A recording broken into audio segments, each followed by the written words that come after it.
Salut, bienvenue dans La Tête aux pieds. Aujourd'hui, je reçois Mika Abdullah. Bonjour Michael, merci Salut d'être là. Adrien. Salut, content de te voir et content de parler avec toi aujourd'hui. Et ravi aussi. Je te présente en quelques mots. Donc Ouais. Mika, tu es ceinture noire de jiu-jitsu brésilien, ceinture Mmh. violette de lutta livrée. Mmh. Donc tu vas nous expliquer un petit peu ce que sont ces arts martiaux, ces sports de combat. Tu es Mmh mh. également Mmh. depuis une dizaine d'années préparateur mental, c'est-à-dire que Mmh. tu accompagnes les sportifs dans leur recherche de performance en compétition. Totalement. Et donc tu entraînes une équipe de grappling ou tu entraînais une équipe de grappling, Mmh. jusqu'à il y a peu.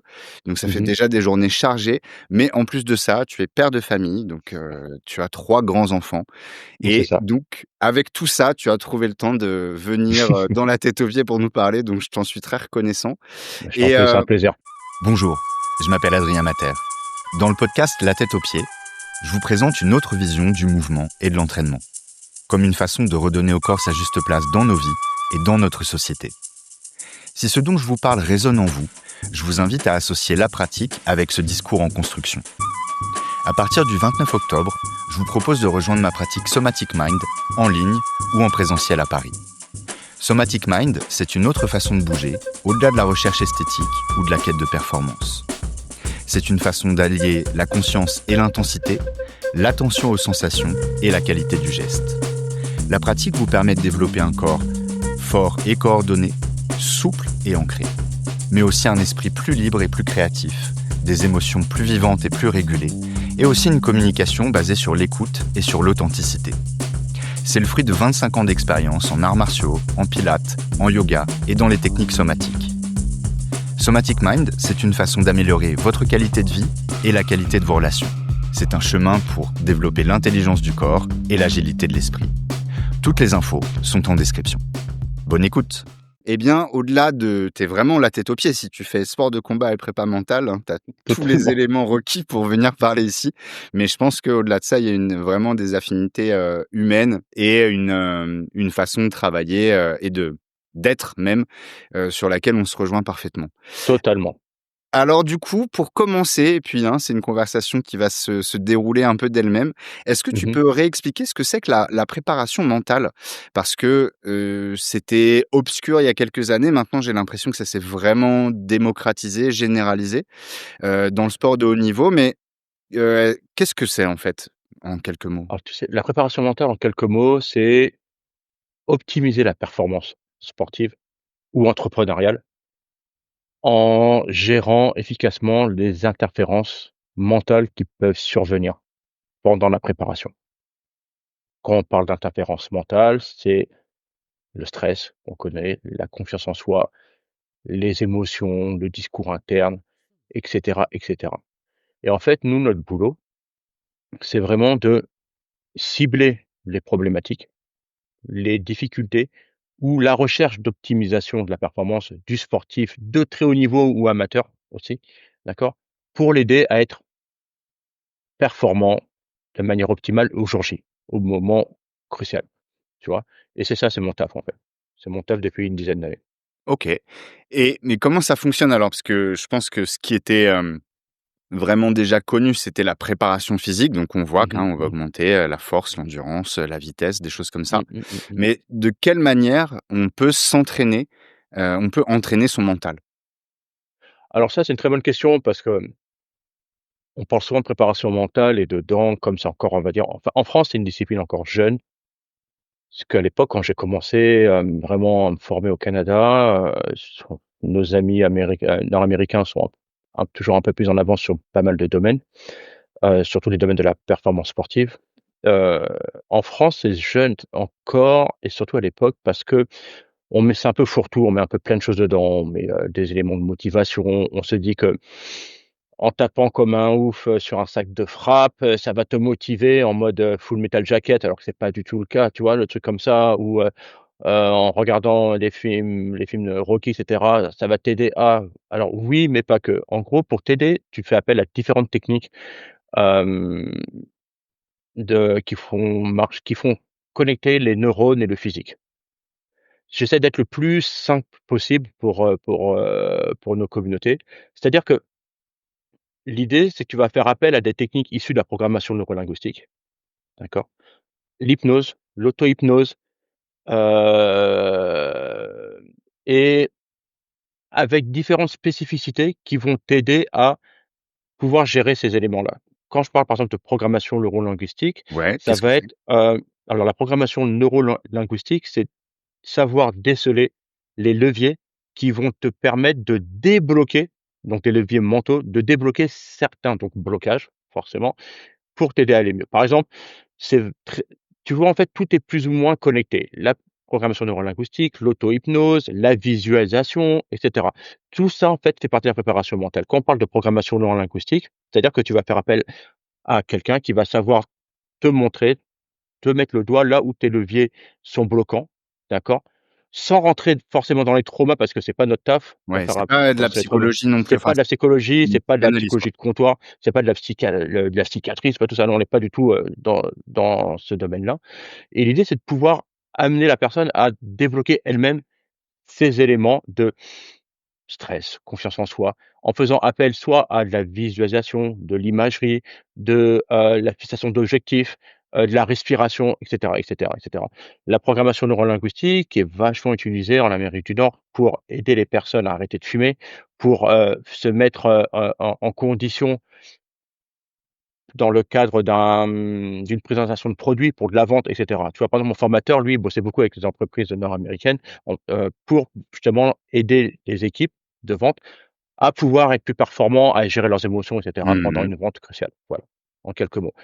Et donc tout ça, en fait, c'est-à-dire qu'en fait, tu vas muscler ton cerveau OK. pour paraphraser un ami qui est préparateur physique, me dit: «En fait, bah, en gros, la préparation mentale, c'est muscler son cerveau». Tu vois? Muscler son cerveau, mais aussi, je vais te dire, muscler son cœur. Muscler, un peu ce qu'on a à l'intérieur pour pouvoir gérer efficacement, tu vois? Ça, c'est voilà, c'est en fait, je découvre, en fait, différentes, définitions, différents aspects que je connaissais pas il y a 10 ans et au fur et à mesure, je découvre encore des nouvelles choses. Je fais: «Ah tiens, c'est intéressant ça, tiens, je vais pouvoir le rajouter dans mon dans mon discours».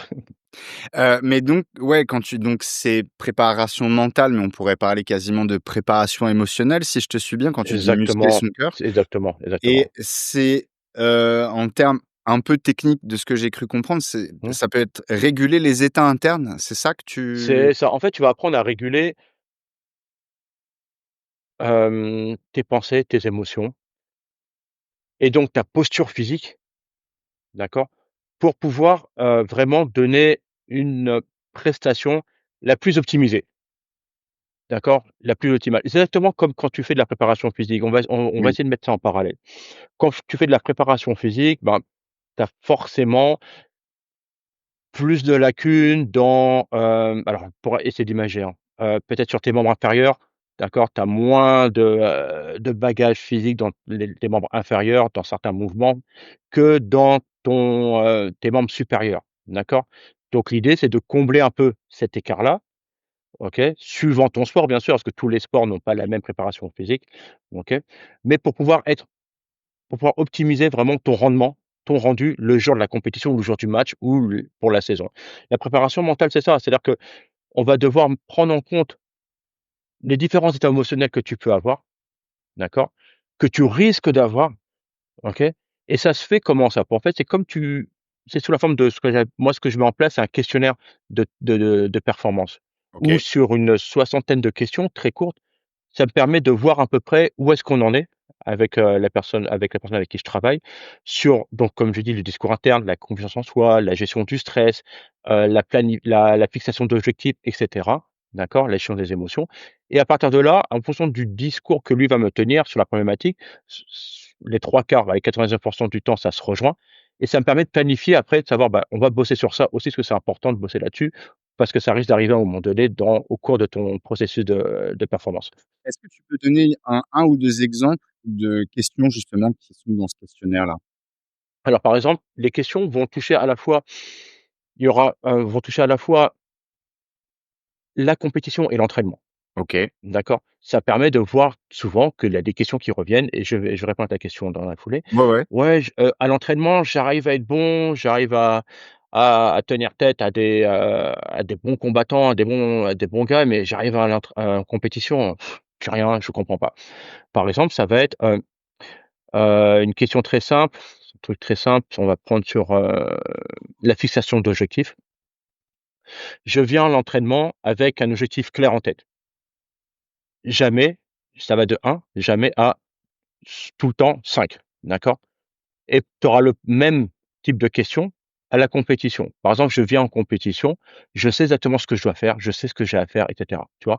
C'est être en fait moi l'idée, comment je travaille, c'est de mettre vraiment le sportif, l'athlète, l'individu au centre du jeu, au centre de la compétition, au centre de l'entraînement. Pas simplement être spectateur. C'est Ouais. vraiment être acteur du truc, tu vois? Dire: «OK, je prends» parce qu'on a tellement de choses qu'on ne maîtrise pas, Mmh. que je pense qu'il faut savoir maîtriser ce qui est contrôlable. Voilà, Oui, effectivement, il y a des variables extérieures qui vont c'est faire ça, enfin, sur lesquelles c'est on n'a ça, pas prise, mais par contre à c'est ça, l'intérieur, ça c'est possible. Mais c'est alors, ça. justement, toi, du coup, avec ton point de vue, ton expertise, comment tu peux expliquer, qu'est-ce qui change entre le moment où à l'entraînement, je suis bon et je peux, combattre contre des types assez forts et si Mmh. je tombe sur quelqu'un d'équivalent en compétition, eh ben, ça dégringole, en fait? Qu'est-ce qui se rajoute qui fait que ça fonctionne pas, tu penses? Alors moi, souvent ce qui revient, c'est, la gestion du stress en fait de l'événement. C'est-à-dire que, on voit l'événement plus gros qu'il ne l'est réellement Mmh. pour la compétition. Heu, on oublie que, ben, on a ce manque de confiance parce que notre confiance, elle n'est pas, fixée. Quand je parle de confiance fixée, c'est-à-dire que c'est comme si tu disais, comme si on demandait à quelqu'un: «Écoute, c'est ta première fois, bah, tu vas me faire, 20 tractions». «Ah mais j'en ai jamais fait». «Ouais, mais c'est pas grave, faut que tu les fasses en fait. Là tu noté, là tu prends la médaille aujourd'hui». Tu vas Mmh. dire: «Ouais, qu'est-ce que tu me racontes?» Bah, la confiance en soi, c'est pareil. Il faut la travailler, il faut OK. la fixer, il faut l'entretenir. Donc plus tu l'entretiens, plus tu arrives après dans des moments, dans des compétitions où l'enjeu est important, bah, tu vas pouvoir te dire: «Mais non, mais t'inquiète, l'enjeu ne va pas prendre le pas sur mon Pas jeu», de en confiance. fait, en gros. Tu as OK, capté? l'enjeu et le jeu, c'est bon ça. Tu vois? Donc c'est Bah, comme s'il y avait un niveau de base de confiance qu'on élevait au fur et c'est à ça, mesure pour que c'est ça. quand il y a quelque chose d'extérieur, on soit pas Voilà. complètement, En fait, c'est ta capacité, d'adaptation, OK, d'accord, qui va faire la différence. Tu sais, je me suis beaucoup inspiré de L'Art de la guerre, hein, Sun Tzu, où il dit à un moment donné, «Tu peux avoir les meilleurs cartographes du monde, mais souvent les cartographes, bah, ils oublient des éléments importants, cruciaux du terrain». Si tu n'as pas une capacité d'adaptation efficace et que tu ne connais pas quelles sont tes forces et tes faiblesses, tu vas te faire laver. Donc ça, c'est mmh. important aussi de savoir s'adapter face aux gars, face à l'environnement, face à l'heure à laquelle tu passes, face à l'arbitrage et cetera, tu vois? Mais ça, c'est que tu es capable de le faire si d'un autre côté, ta nutrition elle est carrée, ta prépa physique elle est carrée, ta stratégie elle est carrée, ta technique elle est carrée. Si tu es un peu bancal, tu vas surnager, mais c'est très compliqué, tu vois? Donc finalement, parce que je reviens un petit peu sur ce que tu disais. Ouais. Tu disais que la préparation mentale, c'était une discipline encore assez jeune en Mmh mh. France, Mmh. mais par contre, ce que j'entends tout à fait, mais j'ai l'impression que c'est accepté, c'est rentré dans les mœurs, c'est pas un truc C'est accepté, bizarre, c'est de plus en plus accepté, ésotérique? totalement, totalement. Tu sais, quand j'ai commencé au début, c'était assez, c'était vu de manière assez bizarre, parce que quand je suis revenu du Canada, après, je suis revenu à Paris m'entraîner et tout, c'était, assez, c'était un peu bizarre. Je crois même qu'on était pas beaucoup, hein, sur Paris à le faire. C'était à Encore quelle époque pour, qu'on puisse 2000, je suis revenu du Canada en 2016, OK. ouais, c'était vraiment ouais, c'était vraiment, il y avait pas grand monde qui bah, dans le milieu du JJB, j'en connaissais pas. Dans le milieu des sports de combat, j'en connaissais pas et c'est au fur et à mesure, si tu veux, des personnes qui sont maintenant préparateurs mentaux m'ont demandé un peu des infos, c'est comment on fait et cetera. Donc j'aurais donné des infos ou se former éventuellement en visio ou en présentiel et cetera et puis maintenant, bah, on est beaucoup on est nombreux. Mais maintenant c'est plus accepté parce que, parce qu'on a pris parce que les équipes, les managers, les, les personnes qui comptent dans le milieu du sport, tu vois, les décideurs, les acteurs, regardent aussi ce qui se passe ailleurs. Oui. Sans aller trop loin, jusqu'en Amérique du Nord, mais tu regardes que, les équipes professionnelles de foot, comme le Bayern Munich en Allemagne, elles ont 3 à 4 préparateurs mentaux dans l'équipe pro, rien que dans l'équipe pro et allez, les 3/4 des joueurs pro ont leurs préparateurs mentaux. En à eux, plus? en plus et en fait, ils ont calqué ça sur, heu, tout ce qui est l'aspect physique. C'est-à-dire que oui, il y a des préparateurs physiques pour l'équipe, mais le joueur, par exemple, tu as des joueurs comme, Robert Lewandowski, du Mmh. Bayern, il a aussi son préparateur physique et son kiné à lui, D'accord, en plus et son cuisinier à lui, en plus. Tu comprends ce que je veux dire? C'est que je les vois. mecs, ils sont dans une recherche de dire: «Ah «Non, mais en fait, je tout est fait pour que je réussisse», tu vois?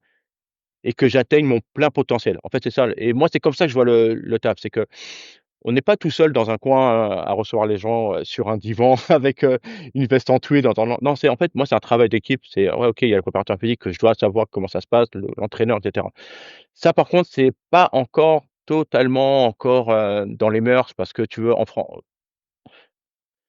les c'est pas totalement dans les mœurs dans le sens où, ben, les échanges sont difficiles un peu plus Ouais. difficiles, tu vois ce que je veux dire? Il y a entre différents membres d'un staff? Voilà, c'est ça. OK. Ça se fait de plus en plus dans les très grosses équipes professionnelles, sportives, tu vois? Foot, je vois qu'au foot, bah, ils le font beaucoup maintenant. Dans les arts martiaux, c'est moins visible et Ouais. c'est moins voilà, c'est moins visible. Voilà, je veux pas non plus, jeter la pierre à mes confrères, mais c'est moins visible sur tout ça parce que, ben, ouais, il y a là, je sais, il y a beaucoup d'enjeux, peut-être, enfin, voilà, il y a plein de paramètres que je maîtrise pas, mais c'est moins visible, tu vois? Mais alors du coup, ce que tu expliques et ce qui me semble intéressant, même si c'est pas encore aussi installé que ça pourrait ou que ça devrait selon toi, c'est Mmh qu'il y mh. a une prise en compte globale de, si ce n'est de l'individu, au moins de la performance. Parce qu'on a parlé de physique, on a parlé de mental, de nutrition. Mmh. Donc on prend l'individu comme un tout. Et C'est ça, ça, c'est un c'est ça. progrès par rapport à une approche qui était beaucoup plus segmentaire avant, Oh, où totalement, même dans la total. préparation physique, on avait tendance à isoler, à faire du travail assez analytique, peut-être, en termes de C'est ça, musculation et tout c'est ça. ça, c'est ça. Maintenant, les préparateurs physiques sont, enfin moi j'en connais quelques-uns, c'est vraiment, pour moi c'est des scientifiques quoi de la préparation Mmh. physique, tu vois? Et ils se forment tout le temps, tu vois? Ils sont toujours en formation pour les plus performants, pour ceux qui vraiment sont très bons, tu vois? En France ou à l'étranger, et la préparation mentale c'est pareil. Enfin je peux pas rester sur ce que j'ai appris il y a 10 ans, tu vois? Je suis toujours obligé de me remettre, à jour, d'apprendre, de trucs, de voir aussi d'autres confrères, de voir comment ils travaillent. C'est important aussi, tu vois ce que je veux dire? Heu, Même si on veut chacun notre part du gâteau, mais c'est important de savoir qu'est-ce que font les autres, Mmh mh. tu vois? Oui, oui. Pour pouvoir être bon aussi, parce que l'idée c'est de faire, d'évoluer pour amener ton sportif, ton athlète, ton entrepreneur, ton commercial, là où tu veux qu'il soit. Tu vois ce que je veux dire? C'est le plus important. Je vois. Alors, j'ai 2 questions. Donc la première, Mmh. c'est du coup, toi, où est-ce que tu t'es formé? Comment tu t'es formé à l'époque? Alors, je me suis formé avec en programmation neurolinguistique avec David Bordez, qui est basé à Montréal, d'accord? En PNL et pour avoir cette base-là, tu vois? Pour avoir cette base-là, c'était important et j'ai été formé en France en vraiment en préparation mentale, spécifiquement en préparation mentale pour les sportifs, les entrepreneurs avec, Raphaël Homa qui Raphaël avant, Oma, qu'on salue ici, qui voilà. sera bientôt dans la Oui, tête a priori. que tu Voi connais aussi, oui, bien sûr. voilà, qu'on connaît bien. J'étais formé avec lui en présentiel, quand il était basé à Angers et en visio et OK. j'utilise encore, de ces 2, les différentes sources de Raphaël et David pour m'aider. Puis je me forme aussi ailleurs avec des bouquins, m'auto-formant et cetera pour pouvoir être le plus performant possible, quoi. Même pour moi, enfin, même par curiosité intellectuelle pour savoir un peu, ce qu'il y a d'autres problématiques, d'autres choses qu'on ne maîtrise pas forcément et c'est important d'avoir, si au moins la réponse, si c'est même si c'est pas tout de suite, au moins la réponse à donner à la personne qui te fait confiance. Ouais. Mais justement en termes de, bah, de contenu additionnel, de livres qui Mmh. t'inspirent ou qui t'ont inspiré récemment, est-ce que tu peux donner, une référence pour, Ouais, il y a un bouquin qui s'appelle, hem, s'appelle comment, c'est un bouquin en anglais, enfin j'ai plus le titre en tête, c'est bon, on va le zapper, je suis désolé, mais OK, c'est un beh, des premiers, c'est un super bouquin que j'avais vraiment kiffé, où il parlait de la préparation mentale, d'André Agassi, entre autres et des OK. différents sportifs nord-américains et c'est vraiment inspirant. Tu as un bouquin aussi qui s'appelle Hyper Performance, où il te pointe un peu, heu, les dangers de la recherche, tu vois? De l'hyper-performance, d'aller toujours chercher un peu plus loin, savoir, bah, quels sont les pendants négatifs à tout ça et le bouquin que j'aime vraiment feuilleter, régulièrement, l'encyclopédie de la préparation mentale, tu vois? OK. Qui a été, éditée en France par, For Trainer, vraiment pas mal. Ça c'est une bonne base, même pour ceux qui connaissent pas, bah, c'est une encyclopédie, donc le truc il est balèze, hein, tu vois? C'est le truc qui est, Mmh. ouais, vraiment épais et Ça fait de la c'est une lecture. bonne ba donc ouais, donc et c'est vachement intéressant et pour les avoir rencontrés, les éditeurs, lors d'une soirée de lancement d'un autre livre, ouais, ils ont vraiment voulu faire quelque chose, de d'accessible, même pour ceux qui ne connaissent pas le sujet. Donc OK. et puis il y a plein de bouquins maintenant, c'est assez, il y a plus Mais de ressources qu'il y a 10 ans. bon, bah, très bien, oui, donc c'est le signe que ça se développe. Mais alors, du coup, effectivement, ça, c'est une question que j'aurais abordée plus tard, mais tu en as un peu parlé. Mmh, Heu, Moi, la compétition, la performance, c'est pas mmh, le cœur de ma mmh, mmh, recherche ou de ma pratique. mmh. J'admire et je respecte ceux qui se lancent là-dedans. Mais effectivement, c'est souvent présenté d'une façon très positive, comme si c'était ça la référence ou le but à atteindre. Or, Mmh. ben, moi, je pense qu'il y a des moments où ça peut être quand même nuisible, soit immédiatement, soit à long terme. C'est quoi les dangers de l'hyper-performance comme, ce Alors, dont tu tu vois, parles tout à l'heure? les dangers de l'hyperperformance, c'est justement, ne pas avoir de double projet. OK. C'est-à-dire, quand je parle de double projet, on va prendre l'exemple de la blessure qui arrive, Double projet, est-ce que tu peux juste oui, préciser? voilà, c'est ça Ouais, justement. Alors double d'accord. projet, c'est que tu as à la fois le projet sportif, ton projet de Ouais. sport ou de compétition, mais qu'il y a rien d'autre Mmh à mh. part ça. C'est que Ouais, tu n'as je rien, vois bien, ouais. tu vois le truc? Et c'est vrai qu'on a tendance pour beaucoup, enfin on il y a cette tendance à vouloir mettre tous ses œufs dans le même panier, tu vois? Et quand arrive la blessure, bah, tu te retrouves un peu, un peu coincé. Tu es là, tu dis: «Bon, bah, qu'est-ce que je fais?» Tu te retrouves, un peu, vraiment sans rien et l'idée c'est de malgré la malgré la pratique sportive, la recherche de la performance, c'est de mettre en place aussi à côté quelque chose qui, a peu à voir ou voire même rien à voir avec ta pratique sportive, tu vois? Heu, la lecture, autre chose, vraiment mais quelque chose qui va te faire kiffer et que tu vas aussi, qui va t'aider à passer le temps. Parce que bon, pourquoi je mets ça par rapport à la blessure? Parce que souvent quand la blessure arrive et que tu es en indisponibilité, tu es en convalescence, tu ne peux pas pratiquer, bah, tu te retrouves coincé à rien faire Oui. et là tu déprimes et là c'est la dépression et là c'est pas bon et puis là, y a rien ne va et puis tu remets tout en question. Mmh.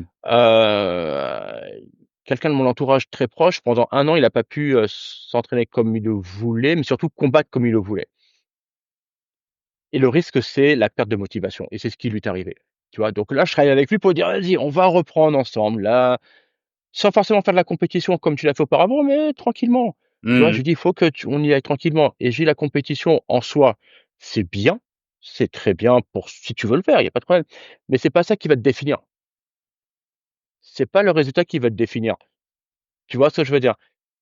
Mais ça, justement, d'où le l'importance d'être bien entouré, bien encadré aussi, parce que moi, j'étais pas compétiteur, mais il y a un moment où l'entraînement, la pratique, c'était ma vie Mmh et mh. bon, j'étais jeune aussi, donc il y a ces 2 facteurs-là, la passion pour la discipline et puis la fougue de la jeunesse, C'est disons. ça, c'est Moi, ça, c'est ça. j'en avais rien à foutre, j'étais prêt à laisser ma vie si je devais devenir clochard, tant que je pouvais m'entraîner, c'était bien. Heureusement, il y a des gens qui m'ont dit: «Non, non» et tout. Attention. Mais parce qu'effectivement, si pour une raison ou une autre, tu peux plus pratiquer et que en plus, c'est ton moyen de gagner ta vie, bah, ça peut être catastrophique. Donc là, tu parlais de plus des occupations qu'on pouvait avoir en C'est dehors ça, c'est de d'avoir autre chose en dehors de ça. C'est mais autre important. chose même au niveau dans la construction du projet professionnel, surtout si on commence Tu es jeune, obligé, tu es heu, obligé. voilà, qu'en fait, il y a autre chose alors que c'est difficile à comprendre quand tu es Tu dedans et sais, que tu j'en vois beaucoup de plus en plus maintenant qui, j'entends du moins beaucoup qui disent qu'ils ont lâché les cours ou lâché le taf, des jeunes, hein, pour se mettre dans le MMA. Parce que bon, bah, mmh. depuis la légalisation du MMA en 2020 en France, bah, c'est la tendance, c'est hyper comme ils disaient jeunes et tout et beaucoup j'en connais beaucoup qui font ça, tu vois? Mais moi, mon rôle, c'est de leur dire: «Écoute gamin, c'est bien ce que tu fais, mais n'oublie pas que, heu, OK, il y a pas de marche arrière, très bien. Tu es arrivé sur une île, on va dire pour imaginer, c'est comme si tu es arrivé sur une île que tu venais de découvrir, tu dois créer une civilisation et tu brûles tes bateaux. Mmh. OK, mais ça, c'est dans les récits, mythiques, d'Homère et compagnie, hein, ça existe on va on va s'arrêter là.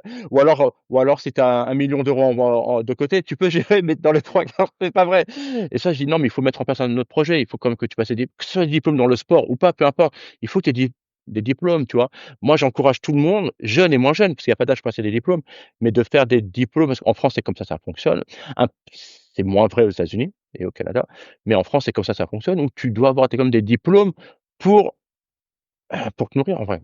Tu vois ce que je Mmh. veux dire? Tu peux pas faire que sur ton nom, tu vois ce que je veux dire? Les gros noms, du JJB, du grappling, le tête livré en France, ils sont diplômés malgré tout. Oui. Tu vois ce que je veux dire? Ils sont diplômés, même s'ils ont leur structure, même s'ils ont ils ont leur salle à eux, mais ils sont diplômés et puis s'ils sont pas, ils sont en train de passer les diplômes pour pouvoir être tranquilles. Tu vois ce que je veux dire? Et ça, je trouve que c'est super important. Oui et ça, bon, je pense que c'est le plus important, c'est de protéger son intégrité personnelle en ayant effectivement Mmh. d'autres moyens de gagner sa vie si jamais on peut plus Mmh. performer. Mmh Mais mh. même, je pense plus largement, en termes d'épanouissement, personnel, de découvrir autre chose que ce que tu fais toute la journée, Ah ouais, c'est bien. c'est bien pour soi et je pense que même d'aller être encore une fois, se nourrir ailleurs, ça va informer la pratique d'une façon, beaucoup Ah, je plus suis riche totalement d'accord avec toi là-dessus. Tu es obligé de voir autre chose. Alors et ouais, pour parler d'un truc que je connais le mieux, c'est moi, je le connais mieux que les autres. Hem, J'aime lire, j'aime beaucoup lire et je me délecte de bouquins de comics, tu vois, de Batman. OK, Gros fan de Batman, j'ai vraiment très bien, gros fan de Batman et fan de tout ce qui est fantasy, tu vois? d'accord.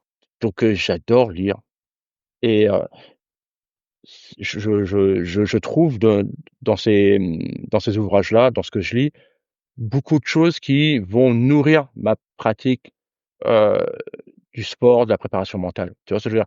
Et je trouve que ça fait une bouffée d'oxygène, un regard, une fenêtre vers l'extérieur où tu sors un peu de la tête du guidon, lèves la tête du guidon pour regarder un peu, dire: «OK, c'est bon quoi. Je suis là, OK, c'est bon, tout va bien, j'avance aussi», tu vois? Ouais, parce que je trouve et alors dans les arts martiaux, pour moi, c'est différent parce que j'aimais ça, enfin, c'était ma pratique de base. Donc Mmh. peut-être que j'y trouvais une saveur, disons, supplémentaire. Mmh mh, mmh. Mais sinon, je trouve que dans le sport et encore plus dans le milieu compétitif et dans le milieu pro, alors c'est probablement très enfin très stimulant pour les gens qui y sont, mais il y a un côté un peu sec, un peu aride où ça devient, gagner les points, les tableaux de préparation physique, les tableaux de compétition. Enfin et donc d'amener, là tu parlais de comics, de fantasy, d'amener de l'imaginaire, du rêve, Tu de obligé, l'évasion. tu obligé. Ça On a arrondit un besoin, hein. peu les angles, sinon Ben, c'est on a besoin. Je pense que l'être humain, il a besoin d'évasion, d'imaginaire, quoi. Enfin, tu peux pas rester que sur de l'hyper-performance, en étant très analytique. «Ouais, tiens, gros, détends-toi, ouais, parce ouais, que sinon détends-toi ça un peu». devient un côté presque machine en fait, au bout d'un Ouais, c'est moment, ça, mais on n'est pas des machines, hein, tu vois?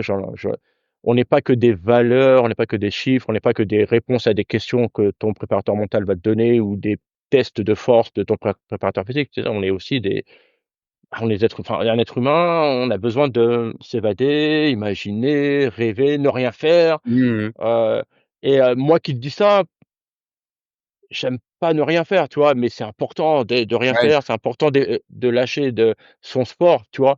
Même si moi encore qui te dis ça: c'est compliqué des fois de pas, puis non, ben ouais, voilà, c'est comme ça. Après bon, ça se travaille, c'est, de la maturité, c'est pas une question d'âge, c'est une question de maturité aussi, de se dire, à un moment donné, Ouais. c'est ça parce que le risque de l'hyperperformance aussi, c'est à un moment, tu n'as plus cette notion de plaisir, tu vois? Si tu veux, ta motivation, elle repose sur 2 piliers. Tu as un pilier externe, la recherche du résultat, la récompense, d'accord? Et tu as le pilier interne, c'est la notion de plaisir. Si tu as plus la notion de plaisir pour, tel geste technique, tel, aspect de ton sport, c'est fini, tu vas Oui. jamais reven tu vois ce que je veux dire? Et pour avoir cette notion de plaisir toujours, à un niveau, suffisamment élevé pour toi, pour que tu puisses venir même quand tu as pas envie, parce que tu es fatigué, il faut des fois faire une coupure, te dire: «OK, vas-y, je fais autre chose. Je me suis entraîné ce Mmh. matin, c'est bon, je fais autre chose, Je suis en famille, je sais pas, je joue à la console, je lis, je sais pas moi, je mange, enfin autre chose, tu vois? Tu es pas Ouais. tranquille, tranquille, tu vois? C'est ce qu'il faut, tu vois? C'est ce qu'il faut. Sauf bien sûr, à l'approche d'une échéance Oui. importante de compétition, on sait très bien, c'est, je veux dire, c'est pas, 3 semaines avant une compétition, tu vas pas, manger des glaces avec ta famille. Tu vas dire: «Ouais, quand même», tu vois? Faut Même si je le fais, moi perso, je comprends encore. Des fois, je fais: «Eh vas-y, c'est bon, donne-moi une glace, j'ai faim». Ça va ça va rien nourrir, mais c'est juste le plaisir de dire: «Ah, oui. je lâche un peu du lest parce que c'est bon, quoi». Mais tu vois, des sportifs, hyper connus comme Teddy Riner et cetera, ils t'expliquent que ouais, mais, après il y a une relâche totale après, leur comp Ouais. par exemple, après les JO de Paris, parce que ça a été une préparation éprouvante, tu vois? Mmh. C'est compliqué, tu es que dedans, que tout tourne autour de ça chez toi, en fait, tu vois? Et si ton entourage n'est pas prêt à ça, c'est compliqué, tu vois ce que je veux dire? C'est ça et en plus, parce qu'il y a effectivement donc un élément dont on n'a pas parlé jusqu'à présent, c'est les relations avec l'entourage. Donc, Mmh, chez les athlètes, en fait, hein, il y a une sorte d'écosystème entre leur physique, leur mental, leur nutrition, peut-être leur mmh, sommeil, mmh, leur mmh, entourage, leur vie professionnelle. Enfin, il y a énormément de facteurs stressants, en fait, d'où l'intérêt d'avoir un totalement. mental, C'est ça, c'est important, tu sais? Parce que souvent, on s'en rend pas compte, mais la famille, l'entourage peut subir le stress que nous, on va avoir ou, notre concentration, notre focus sur une compétition, tu vois? mmh Heu, c'est plus facile de s'engueuler avec nos proches, c'est tellement facile. Tu vois? Que de s'engueuler avec son entraîneur ou, de s'engueuler avec soi-même pour dire: «Mais en fait, c'est toi qui déconne là, c'est pas bon». Tu vois ce que je veux dire? Et ça, c'est pour ça que je te dis que la préparation mentale, elle est intéressante parce que ça te permet à un moment donné de sortir de la vision, à la première personne, tu sais, en mode, tu sais, les jeux vidéo de tir et tout là, Ouais, ouais, ouais. façon Call of Duty, tu vois? De Et de se mettre à la troisième personne en mode FIFA. Pour dire: «Mais en fait là, ouais, non mais en fait attends, on va reprendre un peu, OK, c'est peut-être pas forcément bon comment je fais, comment je fais ou» parce que cette technique-là n'est pas que utile pour la performance sportive, mais elle est aussi intéressante pour te dire: «Mais en fait, où comment tu te vois? Comment ouais, ouais. tu que regarde-toi vraiment et dis-moi un peu ce que tu vois». Et Oui, là mais tu dis: ça, je «Ouais, mais pense en fait» qu'effectivement, ça peut vraiment être utile pour tout le monde de passer de la vue à la première personne à vue c'est à la ça, troisième personne. Ça peut être, c'est ça. Ça c'est trop moi utile c'est trop bien, au-delà ouais. c'est trop bien. Moi j'aime en tout cas. Mais alors du coup, là, tu parlais de différentes applications. Plusieurs fois, tu as parlé du fait que ça puisse marcher pour les entrepreneurs aussi. Ouais. Et comment tu fais le parallèle entre, bah, la recherche de performances sportives et la Mmh. création et la gestion d'entreprise? Alors par rapport à là justement à ça, c'est une très bonne question. Pardon, c'est une très bonne question parce que si tu veux en fait, un entrepreneur, son objectif c'est, d'assurer la pérennité de son activité ou d'évoluer ou de pouvoir, vendre concrètement, d'accord? Ils ont exactement le même cheminement qu'un sportif, que quelqu'un qui fait de la compétition. Tu dois te fixer un objectif ou alors on te fixe un objectif de vente, par exemple. Tu dois connaître ton produit, tu dois avoir les techniques de vente, mais surtout il faut, hem, savoir aussi s'adapter avec ton prospect, ton client, heu et aussi tes concurrents. Mmh. Tu vois ce que je veux dire? Et souvent, pour avoir travaillé avec des entrepreneurs et des commerciaux, la question qui revient, c'est: «Ouais, mais, comment tu appelles ça? Comment montrer que moi-même j'ai confiance en mon produit? Comment montrer moi-même que, il peut me faire confiance et cetera? Comment lui donner envie?» Donc ça se joue le discours, il va se jouer quand tu vas faire cette recherche, enfin cette vente par exemple, sur faire jouer les émotions de ton prospect, ton client. Pourquoi acheter chez toi plutôt que chez l'autre? D'accord? Oui. Heu, comment gérer ton équipe en tant que manager? Tu vois? Donc là, si c'est intéressant de se passer à la vue à la troisième personne plutôt qu'à la première personne, la tête dans le guidon. La rech savoir s'adapter, d'accord? Avec, la réaction, bah, que peut avoir ton client. Savoir jouer sur les leviers, entre la communication non verbale. Ça, c'est super intéressant. Comment on appelle? La communication non verbale, tes émotions à toi, d'accord? et savoir en fait, c'est comme si tu voulais faire venir ton prospect là où tu veux qu'il arrive, Mmh. tout simplement, tu vois? Ah, le côté négatif, on va dire, ouais, c'est la manipulation. Ouais, on peut parler de manipulation quand ça va à mauvais escient, avec un mauvais dessein, tu vois? Mais c'est plus de la négociation, tu vois? Ouais, C'est la voilà. négociation, tu vois? C'est de la négo, tu vois? La programmation neurolinguistique est très utilisée, hem, pour les, relations commerciales, pour, la vente au téléphone et cetera. Tu verras, en fait, ils ont souvent les mêmes, les mêmes structures pour vendre et cetera, pour, Mmh. t'inciter à acheter chez eux plutôt que chez un autre. Ouais, alors mais parce que bon et ça, moi qui ai dû vendre des choses aussi, je sais que c'est pas toujours évident, justement parce qu'il y a des freins où, faut avoir confiance en soi, confiance en son produit, peut se Mmh, dire que en fait, on n'est pas en train de justement de manipuler les gens donc je pense qu'effectivement là, une bonne vente, c'est plutôt une négociation. Il y a c'est des ça. moments, où, peut y avoir de la manipulation. Je sais que ma mère qui était une personne un peu vulnérable, isolée, il y avait des gens sans Mmh mh. scrupules qui doivent Mmh. rôtir en enfer. Il doit y avoir un endroit spécial pour Ouais, eux, spécial pour eux, où ouais. là, c'était de la manipulation où, Mmh mh. voilà, mais c'est pas du tout la même chose. Toi, si tu vends, Non, ça a rien à voir, tu ça a vends rien un à voir parce que accompagnement en préparation mentale, c'est c'est pas les ça. mêmes leviers que quand tu Non, c'est pas ramènes la des même logique, bouteilles, mais quoi. tu vois, c'est souvent ce qui était dit au début quand j'ai Oui. commencé, c'est souvent ça, en fait, tu vois? Qui revient un peu, tu vois? Maintenant, c'est de moins en moins, mais si tu veux, en fait, pour une expérience très personnelle ou quand j'étais à l'époque, des années 2000, je vendais des téléphones portables, tu vois? OK. Et c'était avec, la grosse tendance enfin, pour les plus anciens, des forfaits illimités, de l'année 2000, tu vois? Ouais.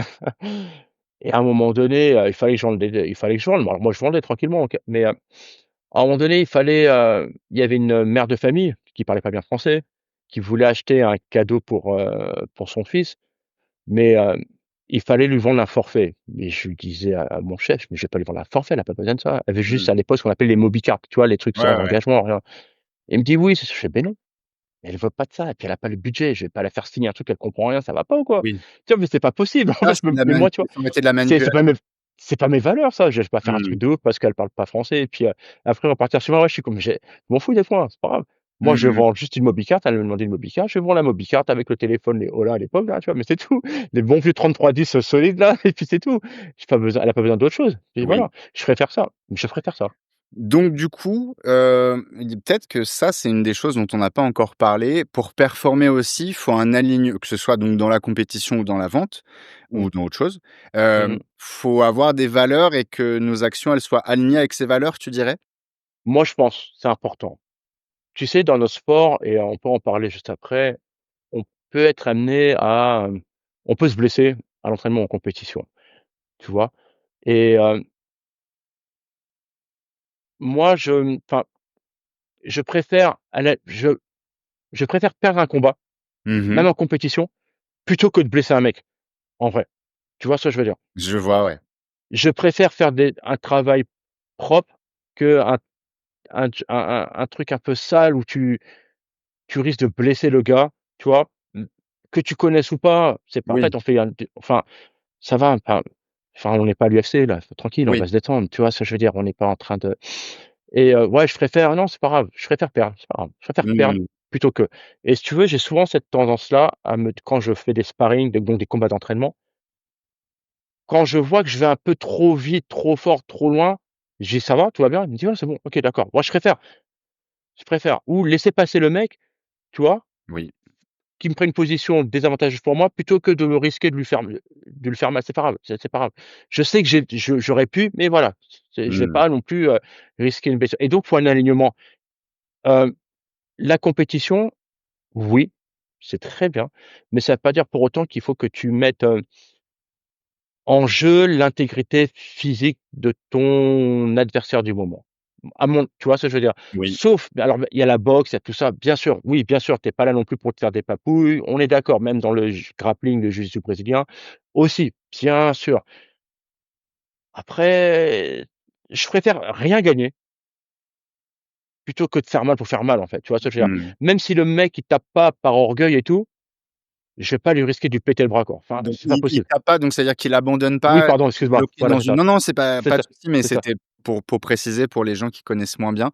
Donc si notre articulation elle est bloquée dans un combat de grappling par exemple ou de MMA, on peut taper et donc ça veut dire qu'on abandonne, mais la personne qui nous tient, le bras par exemple va lâcher et donc justement on se Voilà, fait pas casser les articulations, c'est ça. c'est, OK.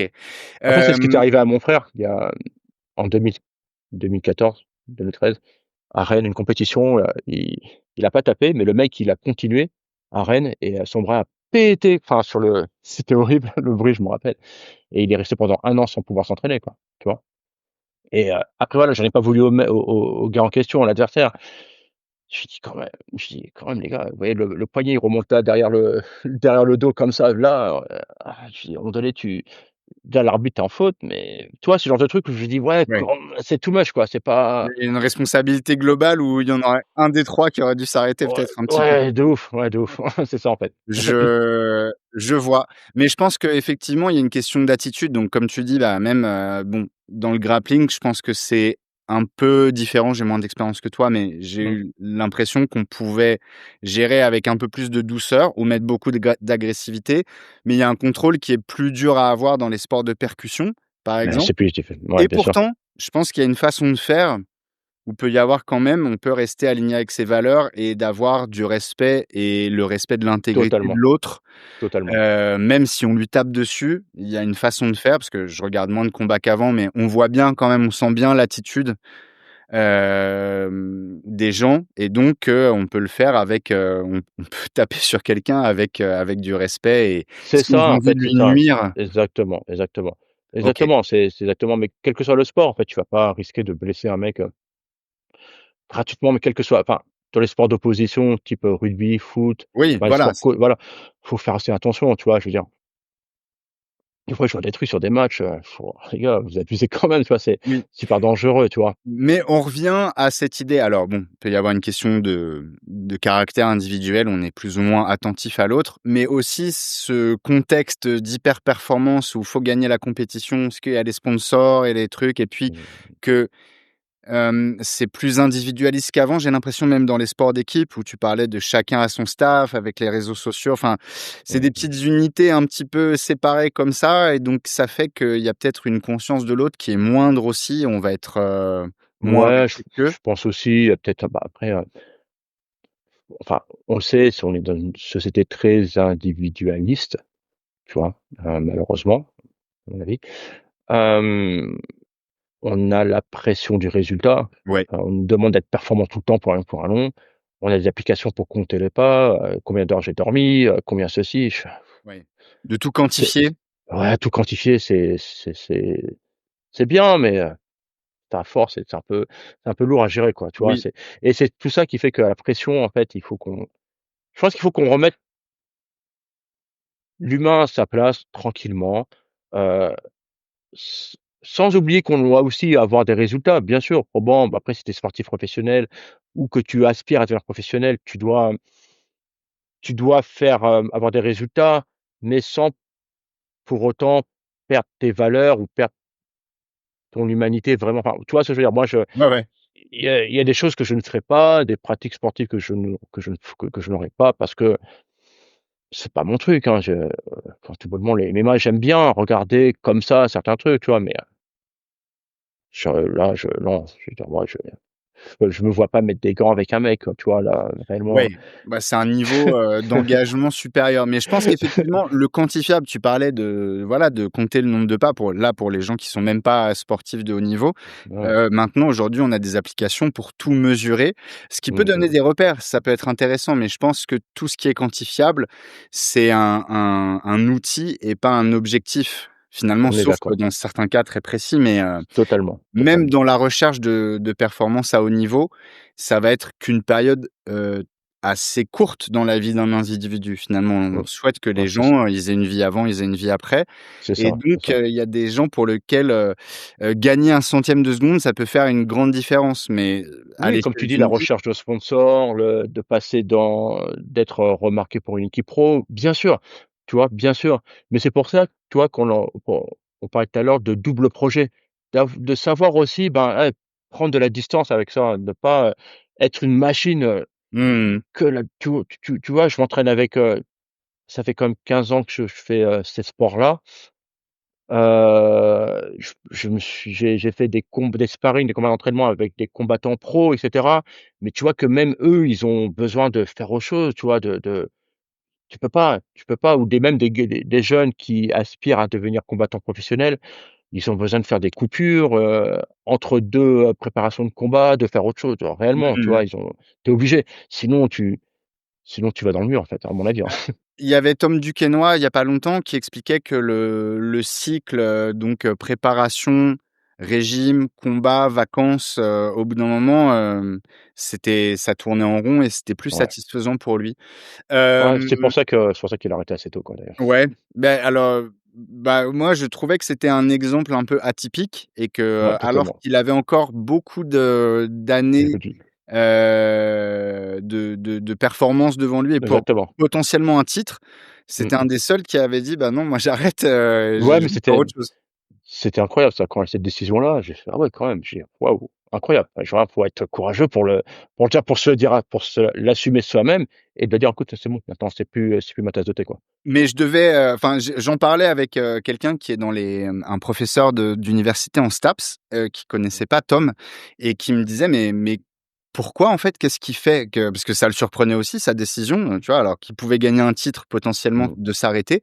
C'est vraiment rare et je lui disais justement que c'était à mon sens, j'ai pas, psychanalysé Tom, mais que justement il avait déjà d'autres choses dans sa vie. Il s'intéressait à d'autres choses, à la Mmh. spiritualité, à la créativité, à l'art, à Mmh mh donc mh. en fait, sa vie, là, c'est un bon exemple de ce qu'on disait tout à l'heure, que sa vie ne se résumait pas à sa performance et donc Exact. d'arrêter, une fois qu'il avait eu l'impression d'avoir fait le tour, bah, c'était OK. Alors que je pense qu'il y a des gens qui combattent jusqu'au bout. Moi, j'ai vu 2 exemples qui ça m'a fait de la peine parce que c'est des combattants que j'aimais bien. C'est la petite seconde geek, pour les gens qui connaissent pas le MMA, mais il y avait, donc Randy Couture Ouais. qui a terminé sur une défaite, ce que je trouvais dommage parce que voilà, il méritait de partir sur une victoire. Mais bon, c'était un beau match contre Lyoto Machida, qui était quelqu'un Ouais. que j'aimais beaucoup et Mmh mh Lyoto mh. Machida, justement, Ouais. qui a terminé sa carrière, explosé contre une grille par John Jones. Enfin, c'est Ouais. dommage de voir ces beaux Oui, c'est athlètes, ça. ces beaux humains, parce que c'était des gens qui amenaient une intelligence dans le Mmh sport, mh. Mmh. de pas savoir dire stop et de terminer, carpette, devant, C'est le ça. monde entier, c'est triste, quoi. Mais tu vois, dans un autre plan, tu as Georges Saint-Pierre qui a su s'arrêter à temps. Voilà, exact, bah, c'est un très bon exemple, Par ouais. exemple, Georges Saint-Pierre, le mec, il a compris que c'est bon et pourtant tu le vois, encore maintenant, il est encore solide, hein, Oui, punaise, oui, il a je et pourtant voilà, c'est bon, il y a pas de problème, il a oui. arrêté, il était, voilà, tranquille, il a pas flingué sa santé physique et mentale, heu, en étant conscient qu'à un moment donné, bah, ouais, ça allait plus marcher, quoi, tu vois? Et Et pour te rejoindre, alors on poursuit un peu la minute, geek. ouais, ouais, bah, c'est bien. Anderson Silva qui, Oui. face à Israel Adesanya, j'ai fait: «C'est trop là, Ouais, Anderson, là, c'est dommage. fallait t'arrêter avant, mon gars». Après Surtout ouais, c'est bien, tu es un guerrier, tu es ceci, tu es cela. mmh. Mais pour préciser, hein, aux gens qui ne connaissent pas et après on va faire une transition. Mais là, on parle de gens donc qui vraiment n'avaient déjà plus rien à prouver en fait. Exactement. Leur, réputation et leur valeur, disons, en tant Leur qu'athlète, palmarès, elle c'était parlé, quoi. était voilà, elle faisait l'unanimité et pourtant il y a eu le combat de trop, et à l'inverse, donc on parlait de Tom qui était dans, un épisode de La Tête aux pieds il y a pas longtemps. Georges Saint-Pierre qui n'a pas été encore dans La Tête aux pieds, mais un jour peut-être. Qui lui donc c'était vraiment un grand champion et tu m'arrêtes si je dis des bêtises Mickaël, mais Mmh. il s'est blessé il s'est fait une rupture des ligaments croisés et donc on attendait son retour avec impatience et finalement il est jamais revenu en compétition et je Mmh, pense que mmh mh. c'était bien. En fait, Non, il a c'est fait d'autres mieux parce choses, qu'après il il a a joué compris, il a fait une pause dans des films, dans des des séries. films, dans Captain America et tout, hein, tu vois? Voilà, dans oui, dans Ouais. Captain America, c'est vrai, j'ai oublié ça et puis voilà, il a son business maintenant, donc il a su, rebondir et c'est tant mieux et donc lui, bah, il est parti un peu parce que je pense que c'était dans une préparation de combat, c'était pas dans un combat qu'il s'est blessé, c'est Non, je ça? crois que c'est une préparation de combat de Ouais, mémoire, hein, mais donc en fait, il voilà, est donc lui, il est parti aussi, il a repris ses jetons avant de voilà, ouais, et puis maintenant, voilà, il s'entraîne toujours, ah oui, moins en MMA de mémoire, un peu moins en MMA de mémoire, parce que enfin, du moins, je vois moins de d'entraînement d'MMA de lui sur les réseaux ou quoi que ce Mmh. soit, plus, de grappling, un peu plus de grappling, tu vois? Ouais, il s'entraîne pour, se faire plaisir et pour rester Ouais en forme, quoi. et puis il est vraiment toujours en forme, hein. Oui, j'ai l'impression Il a un peu plus de 40 ans, tu vois? Ouais, de il est ce encore solide, que ouais, de ce que je vois, il est bien en forme, effectivement. bien en forme. OK, alors, beh, écoute, du coup, on a un peu évoqué, mais pas tant que ça, les arts martiaux. Mmh. Est-ce que, puisque voilà, c'est ce qui t'a amené à la préparation mentale, est-ce que tu peux nous expliquer, rapidement, si on connaît pas ou pas bien, qu'est-ce que c'est que le jiu-jitsu brésilien, par exemple? Alors le jiu-jitsu brésilien, comme son nom l'indique, ça vient du Brésil, même si les précurseurs ont été des instructeurs, des maîtres japonais au Brésil, OK, d'accord? Mais du moins, pour être un peu plus très simple, ça vient du Brésil avec la famille Gracie, hem, avec Helio Gracie en particulier, où on a un kimono, d'accord? Moins un peu différent de ceux du judo. Maintenant, ils sont très légers mais très solides, d'accord? OK. Les kimonos de judo sont très lourds et très solides et les kimonos du jiu-jitsu brésilien sont très légers, vraiment très légers. C'est la recherche aussi du kimono le plus léger, le plus solide, donc il faut pas qu'il fasse plus de 1 kg 200, 1 kilo, voilà, faut vraiment qu'il soit très léger le plus possible et le but du jeu, c'est un jeu, c'est de gagner un combat, soit en faisant des clés articulaires, soit des étranglements en utilisant, heu, tes bras, tes jambes, la veste de ton adversaire, ta veste et cetera. C'est pas un sport de percussion où on va mettre des coups, le jiu-jitsu brésilien. Ça commence debout, mais 95 du combat se passe au sol. Mmh. D'accord? Tu peux soit gagner par abandon de ton adversaire ou soit par un système de points, Ouais. donc de position avantageuse, qui t'amène à pouvoir faire une finalisation, une clé articulaire en étranglement. Voilà et donc il y a différents grades de la ceinture blanche à la ceinture noire. Heu, les techniques ne sont pas toutes autorisées en ceinture blanche, ceinture bleue, ceinture violette, ceinture marron et ceinture noire et tu as des classes d'âge de juvénile, donc enfant, juvénile, donc c'est les ados à peu près, les adultes jusqu'à 29 ans, et les masters et cetera, voilà. OK. Donc les masters, c'est les plus de 30 ans jusqu'à voilà. Ça, c'est pour le jiu-jitsu brésilien, OK. donc il y a la fédération qui gère cette discipline-là en France, c'est la Confédération française de jiu-jitsu brésilien, d'accord? Sous l'égide de la fédé de judo. C'est une fédération qui prend de plus en plus d'ampleur, qui met en place des formations, des diplômes, pour essayer de cadrer tout ça, et je trouve que c'est pas plus mal parce que c'est vrai que c'est important d'avoir un diplôme quand tu vas enseigner aux parents, quand tu vas dans une ville pour te ouvrir une section. Après, tu as ce qu'on appelle la lutte livrée. La lutte Ouais. livrée, ça a été très vite perçu enfin, c'est un peu perçu, à l'époque, quand je parle d'époque, comme le rival du jiu-jitsu brésilien. Ouais. Dans le sens où eux, quand ça a vu le jour, et bon, après Nicolas Régnier pourra mieux en parler que moi parce Donc qu'il Nicolas connaît Régnier vraiment qui est le le spécialiste, enfin, représentant, ouais. représentant même en Europe, c'est voilà, en France, en Europe, c'est voilà, tu veux parler de lutte livrée, c'est lui qui connaît le mieux. Mmh. Hem, eux, ils combattent avec ce qu'on appelle un t-shirt de compression rash guard donc, d'accord? Ce qu'on appelle un rash guard et à l'origine, il y avait le bas de kimono et le short ce qu'on appelle des shorts de MMA un peu ou des shorts de grappling maintenant, ça s'appelle de lutte livrée. C'est, des shorts qui arrivent à mi-cuisse, au-dessus des genoux, d'accord? Et pieds nus aussi et ça la base de lutte est un peu plus présente, OK. d'accord? Quand on parle Donc de ça lutte, se c'est que passe plus souvent debout? ça commence debout,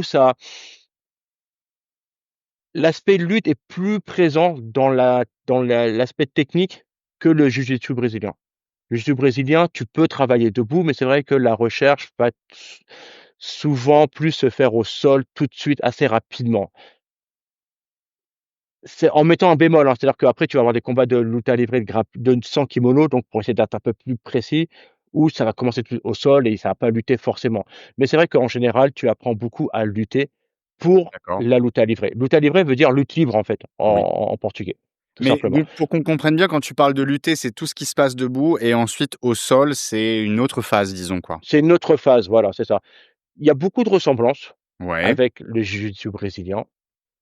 Souvent vous allez entendre parler de JJB, hein, pour jiu-jitsu oui, brésilien, donc vous inquiétez pas. Il y a beaucoup de ressemblances. Heu, les prises ne sont pas les mêmes parce que forcément on n'a pas le droit de prendre la veste de kimono, alors que dans le jiu-jitsu brésilien, tu peux prendre la veste de kimono pour amener voilà. l'adversaire à toi ou pour le retirer ou pour le finaliser, Mmh. d'accord? Dans la lutte à livrer, tu n'as pas le droit de prendre le short de ton Ouais, on peut pas adversaire, le attraper les rash vêtements. guard ou quoi que ce soit. OK. Voilà.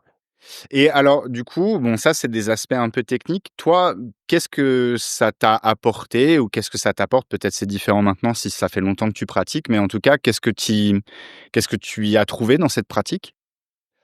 Tu sais, en fait, moi, ce que j'aime bien, c'est que c'est de manière très, je dis ça pour me marrer, mais c'est vrai que ça pèse moins lourd dans le sac, hein, parce Oui. que le kimono de JJB, ça Oui. après l'entraînement, ça pèse une C'est très tonne. pénible. Après, faut le laver, faut le faire sécher. Faut Non, le faire c'est sécher, c'est j'aime pas du tout les non, trucs avec kimono. ça me non, puis au-delà de ça, non, c'est que c'était autre chose parce que après avoir quitté ma première équipe de jiu-jitsu brésilien en 2018, je me suis mis à la lutte à livrer à Clichy, dans le 92, chez Mehdi Hotman et ouais, j'ai accroché. Si tu veux, j'ai accroché parce que c'était explosif, parce qu'il y avait des choses que je ne connaissais pas en termes de technique, des finalisations, des soumissions que je ne connaissais pas, que je maîtrisais pas et le travail debout m'a très vite intéressé. Ce qu'on appelle le travail debout, tout ce qui est l'aspect lutte Ouais, pure, sans être un lutteur, de ouf, mais ça m'a vraiment, permis de comprendre certains aspects, d'avoir au moins, cette base-là en plus parce que, bah, je voulais être complet quoi, tu vois? Si je voulais offrir mon équipe, avoir mon équipe, je voulais être complet et pouvoir montrer des aspects offensifs, défensifs debout, offensifs, défensifs au sol et maintenant c'est vrai qu'en France et enfin dans le monde du grappling au sens large, d'accord? Parce que le grappling alors c'est un mot anglais, hein, ouais. ça regroupe tous les sports de préhension. Mmh. Jiu-jitsu brésilien, lutte à livrer, nogi, gi, enfin, voilà, moi je vois ça comme ça. Maintenant, bon, Tous d'autres les vont dire: sports où il «Non, y a pas de grappling». frappe en gros, quoi. Voilà, c'est ça, aux États-Unis, ils vont parler de catch as can, tu vois? Enfin, il y a plein de termes, donc vas-y, Ouais. parlons de ce que tu veux, c'est que de la querelle de clocher, je m'en fiche, je rentre pas dedans, mais c'est vrai que maintenant le sans kimono, le combat sans kimono, la lutte à livrer, le nogi, ce que tu enfin voilà, est tendance, est vachement tendance. Il y en a de plus en plus qui pratiquent ça, qui n'ont jamais fait de JJB qui n'ont jamais fait de JJB proprement dit et qui font ça directement et s il y a beaucoup plus de compètes qu'avant en sans kimono et moi je trouve ça vachement intéressant et les compétitions, je trouve que c'est agréable à regarder mais on peut me trouver plein d'exemples où on va me dire: «Ouais, Mika, tu as vu ce combat-là, tu te rappelles, il était ennuyant à mourir». Je fais: «Oui, c'est vrai, ouais, c'est vrai». Mmh. Donc si tu veux, en fait, il y a un intérêt à faire les 2 pour moi, tu vois? Je pense que Ouais. c'est bien Donc de faire avec les 2. kimono et sans kimono, C'est c'est ça? ça, c'est bien de faire les 2. Tu peux avoir ta base, heu, en kimono. Je fais très rarement du kimono maintenant, mais quand je le mets, je kiffe vraiment, je prends plaisir à le faire parce que j'en fais pas souvent, tu vois? Et ça me permet de voir autre chose. Donc déjà, je me reprends mes habitudes, des automatismes que j'avais pas, tu vois? Et donc c'est bien, ça te permet de jongler entre les 2 et ça fait fonctionner ton cerveau. Donc franchement, j'encourage tout le monde à faire les 2 si c'est possible. Après bon, il y en a pour qui ça va être plus compliqué, de passer de l'un à l'autre et vice versa, mais voilà, après je pense que si tu es capable de le faire en kimono, tu peux avec une paire d'adaptation pouvoir faire des choses intéressantes en sans kimono et l'inverse est vrai à mon avis aussi, si tu y mets du tien, si tu es un peu régulier et cetera. Mais ouais, c'est des disciplines que j'affectionne particulièrement. D'accord, mais alors pourquoi justement? Parce que là, tu as parlé un peu des Ah pardon, spécificités. désolé. Mais non, c'est pas grave du tout, mais et justement tu vois, ça va nous permettre d'aller gentiment vers la conclusion. Mais Mmh, en quelques mots, quand tu fais ça avec ou sans kimono ou mmh. pourquoi t'aimes le travail du grappling? Parce que, tu sais, j'avais commencé par la boxe pied-point en 2003-2004. OK, Après j'ai fait 1 an et demi d'MMA et c'est mon frère Eric, qui m'avait fait découvrir ce sport-là, le jiu-jitsu brésilien. On pense à lui, une pensée pour lui et bon après on a kiffé, tu vois, tous les 2, on est tout le temps ensemble Ouais. et encore plus maintenant depuis son départ, je suis encore plus dedans, tu vois? Je suis encore plus dedans. C'est pour moi, c'est pas possible que j'arrête ce sport-là parce que, non, non, on peut pas, tu vois? Je veux dire, pour tout le monde, pour être totalement transparent, heu, le lendemain de son décès, je suis parti m'entraîner, quoi. Tu vois? Alors que j'aurais pu rester prostré chez moi. Chez moi, il y a pas moyen. Bah, tu vois? Je dis: «Allez, au moins, c'est rendre hommage, au petit frère» et en fait, je kiffe parce que j'apprends toujours des trucs, plus j'avance dans l'âge, j'ai 49 ans, faut le préciser, bientôt dans quelques semaines, ouais, en moins d'un mois.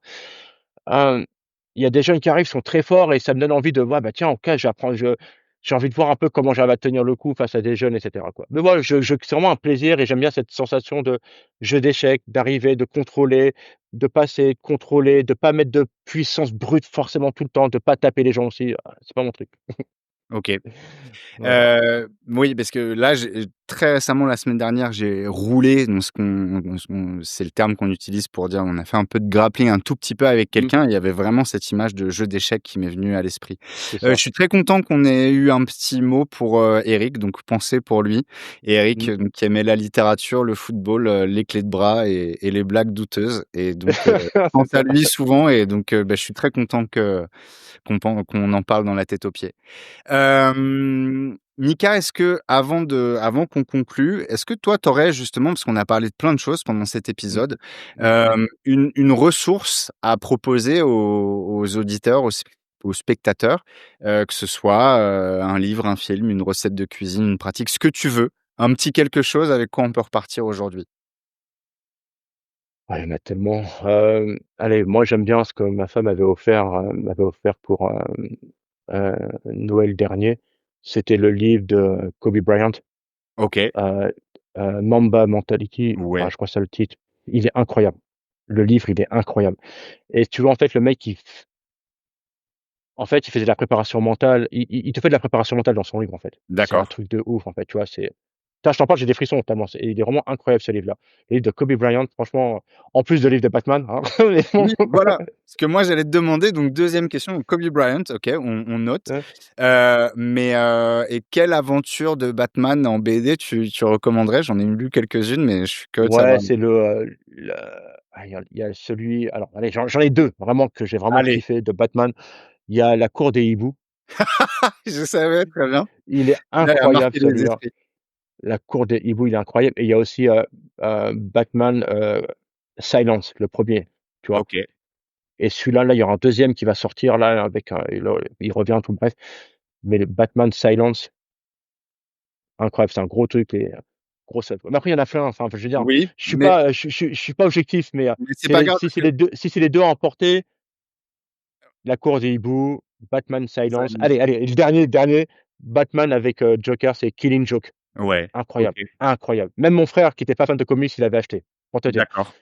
Tu Mais vois? c'est Donc, c'est justement parce qu'il y en a plein, et vraiment en particulier dans les Batman où c'est énorme, que j'étais curieux d'avoir ton avis et donc je te remercie et moi je suis très content qu'on parle de ça dans La tête aux pieds, parce qu'il faut tout pour, être c'est ça, heureux et donc de parler aussi de l'imaginaire, ce qui c'est fait ça, rêver et donc les mais c'est comics, ça, c'est un des trucs par essence, de c'est ça, l'imaginaire on qui fait reste des rêver. grands enfants, on Mais dirait, tu oui vois? On reste des grands enfants. Si on perd ça, c'est compliqué, tu vois? et C'est donc je compliqué. suis très heureux qu'on parle de comics dans La tête aux pieds. Mika, une dernière phrase, un mot pour conclure? J'avais, ma phrase, en fait, c'est plus une idée, hem, il faut être acteur de sa vie plutôt que passif et subir les événements. Quel que soit ce que tu fais, en fait, tu vois? C'est-à-dire que on peut pas se contenter juste de, la fameuse phrase des années 80: «Métro, boulot, dodo», c'est pas possible, Mmh. en fait, ça existe pas. Tu peux pas il faut se prendre en charge et savoir qu'est-ce que tu veux, se surpasser, pas c'est pas ça que je voulais dire, mais c'est plus, apprendre à avancer, à aller plus loin que ce qu'on veut bien nous donner, tu vois? Et la lecture, ça, c'est ce que parce qu'en fait, la lecture va te permettre de pas te laisser, manipuler, embrigader dans plein de trucs chelous. Lire va t'ouvrir l'esprit et va t'ouvrir ton imaginaire et on va pas pouvoir te raconter d'histoire.